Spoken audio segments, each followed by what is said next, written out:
All right, everyone, welcome to week 2. And in week 2, we're going to start working on our Driscoll Method reflections. Remember, here's the criteria for the post. Your support groups are here. You can find out what group you're in, or when you click on people, click on your name, and it'll show up. I can't show you this because as the instructor, I'm not a student. So let's look at week 2. Week 2, we're starting on the Driscoll reflection, and we're going to do some readings on what college level writing is and why it's essential to read and analyze your assignments. So, reflective writing, well, what is it? It's not just, this is what I did last summer entry.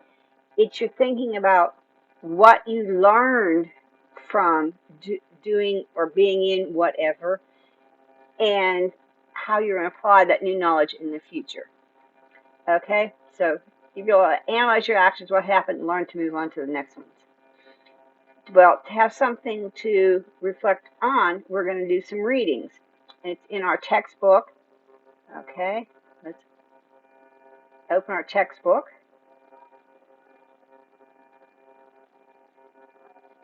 And it's and totally online. And you can download and print if you want. And if you hit context, 1, 2, 3.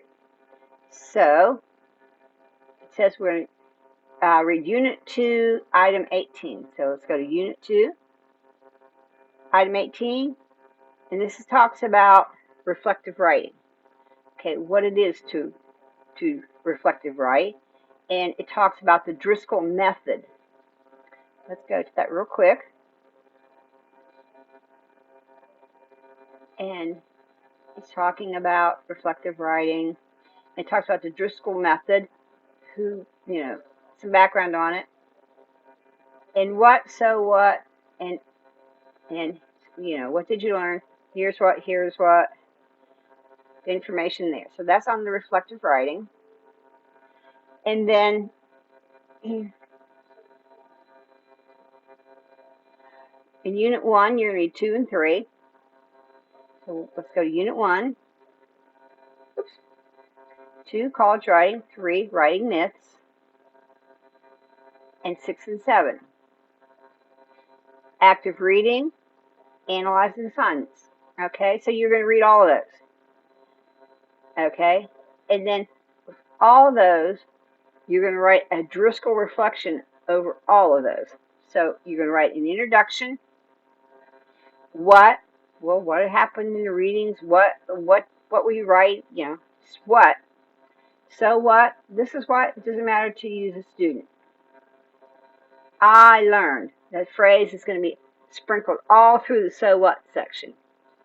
And then now what? What are you going to do? And then don't forget to complete a student response. And if you look in the instructions again, responding to a classmate, here's what you do. And it says writing myth. This was just for the first readings, but this is what you're going to do for all. And then submission rules, copy and paste. You're going to write this out on Word, run it through the editor feature, and then you're going to copy and paste it into the discussion box. You're not going to submit a file.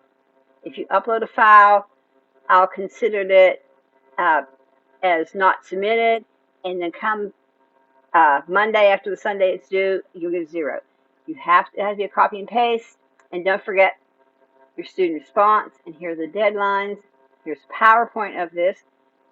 If you have any questions, do a extra credit post, and I'll answer any of your questions. Okay. And let me see. Okay. So that, I thought I had a sample, but I don't have a sample.